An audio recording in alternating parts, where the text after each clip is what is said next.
any three terms in GP can be written as. आता AP मधल्या कशा लिहिल्या तर A minus D, A plus D. याच्या ऐवजी आपल्याला GP मधल्या टर्म द्यायच्या असतील तर चेंजेस कुठे करायचं? तर हा पहिली टर्म A आहे तशीच ठेवायची. इथं A plus D आहे त्याच्याऐवजी काय करायचं? प्लस आहे त्याच्याऐवजी प्रॉडक्ट आणि D च्या ऐवजी R घ्यायचं. म्हणजे इथं A plus D येते त्याच्याऐवजी इथं काय करायचं? A into R. आणि या बाजूच्या लिहिताना A minus D आहे, मायनस आहे त्याच्याऐवजी डिव्हिजन घ्यायचे आणि D डिफरन्स आहे त्याच्याऐवजी कॉमन रेशो R घ्यायचा. So any three terms in GP can be written as. मग GP मधल्या तीन टर्म कशा येणार आहेत? A upon R, A into R.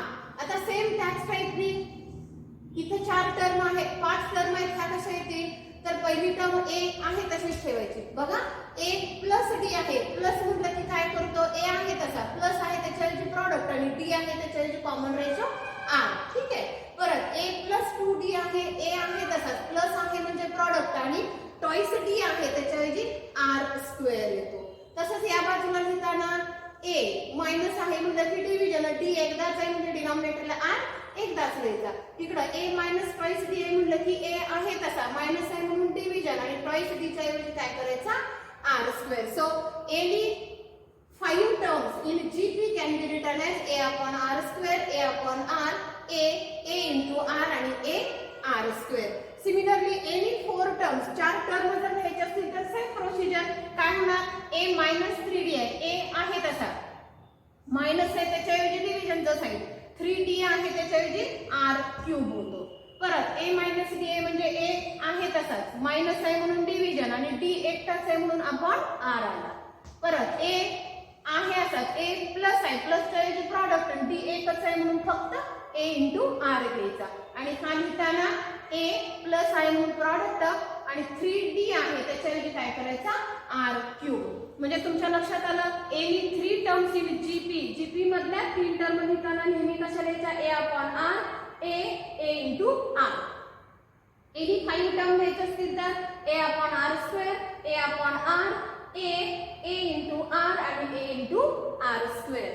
Any four terms काय येणार? A upon R cube, A upon R, A into R आणि A R cube. So any three terms, four terms, five terms, six terms that can be written like that. AP आणि GP compare केला तर changes कुठे करायचे? D आहे त्याच्याऐवजी R घ्यायचं, मायनसच्या ऐवजी डिव्हिजन आणि प्लसच्या ऐवजी प्रॉडक्ट घ्यायचं आणि त्याच टाइपने आपल्याला या टर्म लिहिता येतात. Okay, now we see some examples on this geometric progression. आता याच्यामध्ये पहिला क्वेश्चन असा आहे, क्वेश्चन मी पूर्ण लिहित नाही, नोट्स मध्ये आहे. क्वेश्चन काय आहे? Check whether the following sequences are GP. म्हणजे खाली दिलेले जे सिक्वेन्सेस आहेत ते जॉमेट्रिक प्रोग्रेशन मध्ये आहेत किंवा नाही हे चेक करायचं आहे आपल्याला. आणि याच्यामध्ये पहिलं एक्झाम्पल आहे बघा, 1 -5 25 आणि -125 डॉट. बघा पहिल्या एक्झाम्पल मध्ये टर्म काय आहेत? 1 -5 25 -125.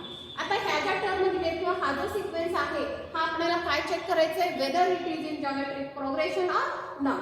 आता आपण डेफिनेशन बघितलं, दिलेला जो सिक्वेन्स आहे तो जॉमेट्रिक प्रोग्रेशन मध्ये कधी येतो?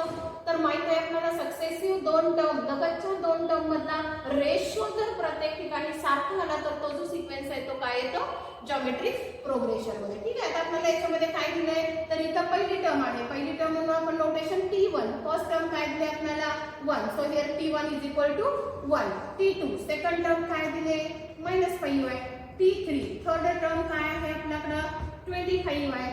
T4 फोर्थ टर्म किती आहे? -125 अँड सो ऑन. या टाइपने दिले. ठीक आहे. आता काय करायचं आपल्याला? GP चेक करायला आपण काय करणार आहे? रेशो घेणार आहे. आता रेशो घेताना T2 upon T1 या टाइपने लिहिला तरी चालेल किंवा तुम्ही T1 upon T2 या टाइपने लिहिला तरीही चालतो. म्हणजे कुठलाही हा घ्या किंवा हा घ्या. आता एकच कुठला तर लक्षात ठेवा आणि त्या टाइपने लिहायचं. आता मी लिहिताना नेहमीच सगळ्या एक्झाम्पल मध्ये मी लिहिताना काय करणार आहे? तर सेकंड टर्म म्हणजे पुढची टर्म डिवाइडेड बाय त्याच्या पाठीमागची टर्म म्हणजे T2 upon T1. आता T2 किती दिलाय रे इथं आपल्याला? -5 आहे. अपॉन T1 किती आहे? 1 म्हणजे हा किती झाला? -5. परत पुढच्या दोन टर्म T2 आणि T3 चा रेशो घेतला तर T3 अपॉन T2.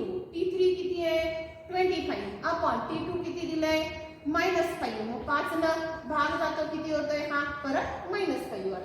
परत आता पुढच्या दोन टर्मचा रेशो घेऊया म्हणजे T4 अपॉन T3. आता T4 किती दिलंय रे इथं आहे आपल्याकडे दिलेला -125 अपॉन T3 किती आहे 25. म्हणजे परत हा सिम्प्लिफाय केला तर किती येतोय -5 अँड सो ऑन. आता एवढ्याच टर्म दिलेत म्हणून आपण एवढ्याच लिहिल्या, अजून आपल्याला लिहिता येईल.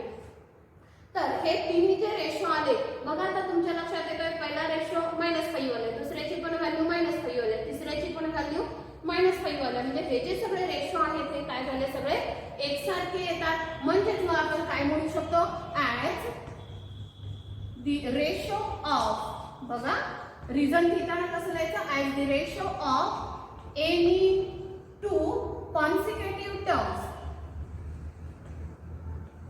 एनी टू consecutive terms म्हणजे लगतच्या term. as the ratio of any two consecutive terms is same for all n. सगळ्या n साठी हा जो रेशो आहे सक्सेसिव्ह दोन टर्मच्या लगतच्या दोन टर्मचा रेशो तो काय आला प्रत्येक ठिकाणी सारखा आला. hence काय होणार as the ratio of any two consecutive terms is same the given sequence is GP. जर हा लगतच्या दोन टर्मचा रेशो जर प्रत्येक ठिकाणी तोच आला, सेम आला, सारखा आला, तर मग दिलेला जो सिक्वेन्स आहे तो काय येतो जॉमेट्रिक प्रोग्रेशन मध्ये येतो. बघा पहिलं एक्झाम्पल समजलं. म्हणजे एखादा सिक्वेन्स दिला असेल आणि तो जीपी मध्ये आहे किंवा नाही हे जर चेक करायचं असेल तर काय करायचं सक्सेसिव्ह टर्मचा जो रेशो आहे तो काढायचा. तो जर प्रत्येक ठिकाणी सारखा आला तर दिलेला जो सिक्वेन्स आहे तो काय येतो जॉमेट्रिक प्रोग्रेशन मध्ये. Okay, now we see another example. See here, second example we take here 7 14 21 28 dot dot dot. ठीक आहे. आता सेम याच्याप्रमाणे फर्स्ट टर्म T1 किती दिले आपल्याला 7 जी दिली ती घेऊया. T2 सेकंड टर्म किती आहे आपल्याकडे 14. परत T3 तिसरी टर्म किती आहे 21 आणि T4 फोर्थ टर्म किती दिले आपल्याला 28 अँड सो ऑन ॲट. आता सेम त्याच टाइपनी पहिल्या एक्झाम्पल प्रमाणे सोडवत जायचं. फक्त काय होणार आहे ह्या व्हॅल्यूज तेवढ्या चेंज होणार आहेत. आता काय येत आहेत व्हॅल्यूज या T2 अपॉन T1. T2 किती आहे रे 14 आहे अपॉन T1 किती आलं 7. 7 न भागाला 7 2 14 म्हणजे रेशो किती आला हा 2. परत दुसरा चेक करूया आपण T3 अपॉन T2. T3 किती आहे 21 अपॉन T2 किती आला 14. बघा 7 न भागाला तर 7 2 14 7 3 21 म्हणजे रेशो किती आला 3/2.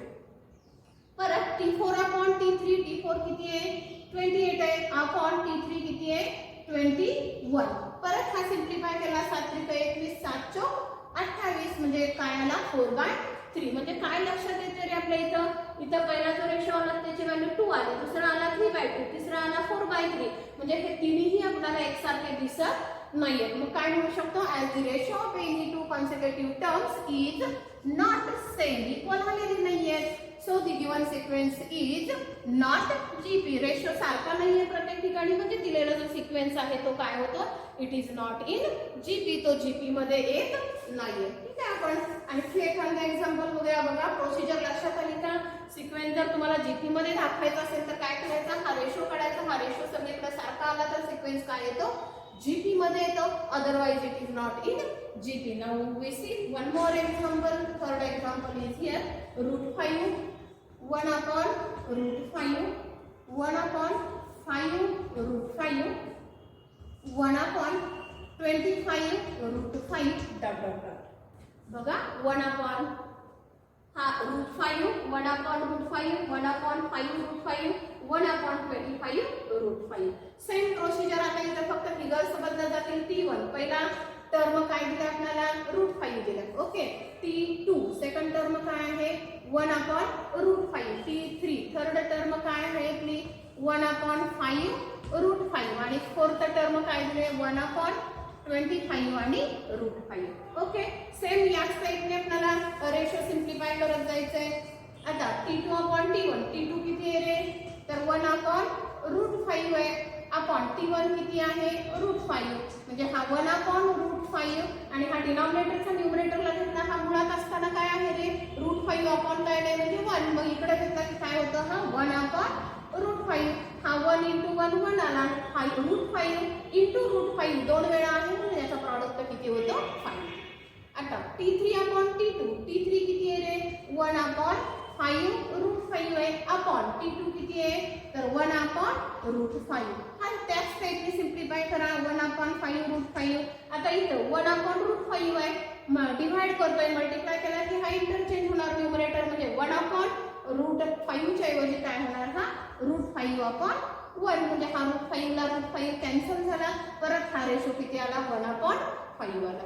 Same T4 upon T3. T4 किती आहे तर 1 अपॉन 25 × √5 आहे अपॉन T3 किती आहे तर 1 अपॉन 5 आणि √5 आहे. ठीक आहे. आता हाही आपण सिम्प्लिफाय केला काय होईल 1 अपॉन हा 25 √5 इंटू आता डिनॉमिनेटरला 1 अपॉन 5 √5 आहे म्हणजे इथं काय होणार हा 5 √5 अपॉन 1. √5 ला √5 कॅन्सल झालं. 5 अपॉन 25 आहे म्हणजे परत हा 5 न भाग जातोय म्हणजे हा रेशो परत किती सिम्प्लिफाय झाला 1 अपॉन 5. आणि मग तुम्ही रेशो जर चेक केले तर हाही 1 अपॉन 5 आहे दुसरा 1 अपॉन 5 वाला तिसरा 1 अपॉन 5 वाला म्हणजे काय म्हणता येईल आपल्याला as the ratio of any two consecutive terms is same. इथं एक सांगता येतोय. So the given sequence is काय होतोय जीपी म्हणजे दिलेला जो सिक्वेन्स आहे त्या सिक्वेन्स मध्ये सक्सेसिव्ह लगतच्या दोन टर्मचा रेशो जर प्रत्येक ठिकाणी सारखा आला तर दिलेला जो सिक्वेन्स आहे तो काय येतो जीपी मध्ये येतो. Otherwise it is not in GP. लक्षात आलं. ठीक आहे. आता याच्यावरचीच पण थोडीशी वेगळी एक्झाम्पल्स आहेत त्यातलं आपण एखादं दुसरं बघूया. बघा आता याच्यात एक्झाम्पल आहे बघा फॉर जीपी. बघा देताना आपल्याला काय दिलं इफ फॉर अ जीपी काय दिलं या a is equal to 7 upon 243 243 ही a ची व्हॅल्यू दिली आहे. r इज इक्वल टू दिला आहे आपल्याला 3. Then find T6. आपल्याला फाइंड आउट काय करायचं आहे T6. बघा जीपी साठी आपल्याला व्हॅल्यूज काय काय दिले a ची व्हॅल्यू दिली आहे 7 अपॉन 243 r ची व्हॅल्यू दिली आहे 3. Then find T6. T6 ची व्हॅल्यू काढायची. आता आपल्याला T6 काढायचं आहे म्हणजे आपल्याला काय केलं पाहिजे आधी Tn चा फॉर्म्युला दिला पाहिजे मग तिथे n इज इक्वल टू 6 ठेवलं पाहिजे. सो फॉर जीपी आपल्याला माहित आहे जीपी साठी Tn चा फॉर्म्युला काय असतो रे a r⁻n−1 हा पार्ट असला पाहिजे. Tn काय असतो a × r⁻n−1.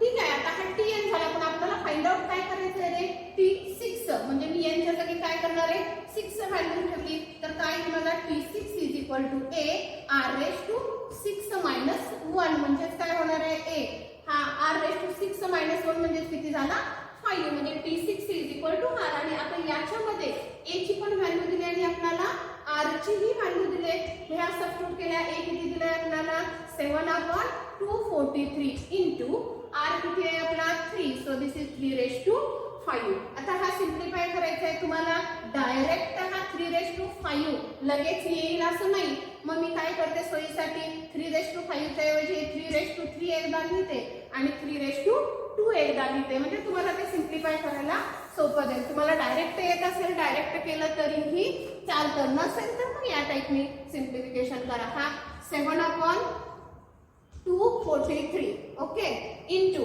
आता हा काय आला रे 3⁵3 आहे बघा 3⁵3 म्हणजे काय 3 त्रिका 9 9 त्रिका 27 झाला इंटू 3⁵2 म्हणजे किती झाला हा 9 झाला. मग आता हा आपल्याला सिम्प्लिफाय करायचा आहे कसा करणार. आता 27 चा पाडा काय तुम्हाला माहित नसेल लगेच पण बघा तिथं 4 आणि 2 6 आणि 3 9 येत आहे म्हणजे अंकांची बेरीज 9 आहे म्हणजे 3 न ह्याला डिवाइड होऊ शकतं किंवा डायरेक्ट 9 ने जरी तुम्ही डिवाइड केला तरी चालतोय. बघा भाग जातोय का 9 1 1 9 काय येणार आहे 9 2 18 9 त्रिका 27 मोठा होतोय म्हणजे 9 2 18 24 आहे 18 19 20 आणि हे 4 म्हणजे राहिले किती 6 हा 3 घेतला म्हणजे 63 होतोय म्हणजे 9 7 63 म्हणजे हा किती झाला 27. आणि मग आता इथं काय होत आहे हा 27 आणि इथला 27 काय झाला कॅन्सल झाला. So we get that equal to 7. आणि आता ही जी 7 व्हॅल्यू आहे ही कशाची मिळाली आपल्याला फक्त T6 आणि हा जो T6 आहे तो आपल्याला फाइंड आउट करायचा. तर बघा लक्षात आलं का देताना a ची व्हॅल्यू दिली होती आर ची व्हॅल्यू दिली होती आणि आपल्याला T6 फाइंड आउट करायचा होता. आपण Tn चा फॉर्म्युला लिहिला, T6 पाहिजे म्हणून n च्या ठिकाणी 6 लिहिलं. A आणि R च्या व्हॅल्यू दिलेल्या होत्या, त्या सबस्टिट्यूट केल्या आणि हे सगळं सिम्प्लिफिकेशन केलं की आपल्याला ही व्हॅल्यू मिळते. ओके, ठीक आहे. अजून एखादा आपण एक्झाम्पल घेऊया याच्यामध्ये की ज्याच्यात तुम्हाला काही व्हॅल्यूज 1-2 दिलेत आणि पुढे आपल्याला सॉल्व्ह करायचंय. ओके, बघा पुढचं example. If r is equal to, r ची व्हॅल्यू दिली आपल्याला, if r is equal to -3 and T6 is equal to 1701 म्हणजे 1701 दिलाय. Then find a. बघा आपल्याला r ची व्हॅल्यू देताना -3 दिल्या, T6 दिलाय आपल्याला 1701 आणि a ची व्हॅल्यू फाइंड आउट करायची. परत आपल्याला सेम प्रोसिजर काय करायला लागणार आहे, T6 दिलंय म्हणजे काय करायला लागणार, सो फॉर Gp. लक्षात आलं पाहिजे आपल्याला फॉर्म्युला T चा दिलाय म्हणजे आपल्याला आता एकमेव एकच फॉर्म्युला झालाय Tn चा. सो फॉर Gp Tn काय आहे आपला AR⁻n - 1 आहे. ओके, दिलाय काय रे T6 म्हणजे मला आता काय केलं पाहिजे, यांच्या जागी 6 सबस्टिट्यूट केलं पाहिजे. So T6 is equal to काय होणार, AR⁻6 - 1 म्हणजे AR⁻6 - 1 म्हणजे किती झाला, 5. आता याच्यातल्या ज्या दिलेल्या व्हॅल्यूज आहेत त्या सबस्टिट्यूट करायच्या. आता T6 दिलाय किती आहे, 170 आणि 1 इक्वल टू हे आपल्याला काढायचं आहे, दिलेला नाही. So keep as it is. आणि R जो आहे त्याची व्हॅल्यू किती दिले रे, -3 आहे, दॅट रेज टू 5. आता हाही तुम्ही डायरेक्ट सिम्प्लिफाय करू शकता किंवा मगाच्या एक्झाम्पल प्रमाणे काय करता येईल आपल्याला इथं बघा. हा 1701 इक्वल टू हा एक आहे तसाच. आता इथं मायनस साइन आहे आणि रेज टू जो आहे तो 5 आहे, ऑड आहे म्हणजे येणारं जे सोल्युशन आहे ते काय येणार आहे, मायनस येणार आहे. मी ह्याला लिहिताना काय करते, -3 इंटू हा 3 कारण येणारं जे साइन आहे याचं ते मायनस येणार आहे, कारण -रेज टू ऑड नंबर असेल तर सोल्युशन मायनस मिळतं म्हणून हे मायनस येईल आणि हा 3/5 मी या टाइपने लिहिला, मगाच्या एक्झाम्पल प्रमाणेच आहे. आता इथे काय करूया आपण, हा घेतला, हे मायनस साइन पण मी इकडे घेतला. आता 3/3 म्हणजे किती झालं रे, 27 आणि 3/2 म्हणजे किती येतोय, 9 आणि हा a ही आहे असाच ठेवला. मग आता आपल्याला सिम्प्लिफाय करायचंय, कसं करता येईल. आता परत इथं 9 आहे, अंकांची बेरीज त्या टाइपने येते बघा, 7 आणि 8 आणि 9 म्हणजे परत ह्याला 3 किंवा 9 भाग जाऊ शकतो. सपोज मी 9 ने याला डिवाइड केला तर काय येणार आहे रे, 9 दुनी 18 बरोबर. पण इथं किती आहे, 17 आहे म्हणजे 9 दुनी काय आपल्याला भागाला होत नाही म्हणजे 9 एके 9 राहिला किती 10 आणि हे 7 म्हणजे राहिले किती आपल्याकडं 80 राहिले. मग काय येणार आहे, 9×8 = 72 बघा, 9×8 = 72. परत आपले किती राहत आहे, 8 राहत आहेत आणि हा 1 येतला 81 झाला, 99 81 बघा. म्हणजे हा किती बार सिम्प्लिफाय झाला, न्यूमरेटरला 189 अपॉन इथं 27 राहिले. आता परत बघा 9 1 10 आणि 8 18 अंकांची बेरीज 18 येते म्हणजे 3 न भाग जाऊ शकतो किंवा ह्याला 9 नही परत भाग जाऊ शकतो. सपोज मी 3 न घालवला तर काय येणार आहे, काय 3 × 18 3 × 7 = 3 8 24 3 9 27 बरोबर. ह्याला 3 न घालवला भाग तर 3 × 18 आणि 3 × 9 म्हणजे हा -9 आणि इथं 63 आला आणि परत हा डिवाइड होतोय का रे, 9 1 9 99 81 पुढे जातोय. आपलं काय येणार आहे, 9 × 36 9 × 5 = 45 9 × 7 = 54 9 × 7 = 63 म्हणजे परत हा किती आला, हे मायनस साइन आणि हा 7 म्हणजे फक्त किती राहिला, -7. and we have to find this value of a. so here value of this a is this much, that is a ची व्हॅल्यू किती आली, -7. म्हणजे हे जे सिम्प्लिफिकेशन आहे हे करताना डायरेक्ट तुम्हाला 3/5 माहित नसेल तरी चालू शकतं. काय करायचं, या टाइपने सिम्प्लिफाय करायचं आणि मग हे सगळं जर सोडवत गेलं तर तुम्हाला जी फायनल व्हॅल्यू आहे ती व्हॅल्यू मिळते. ओके.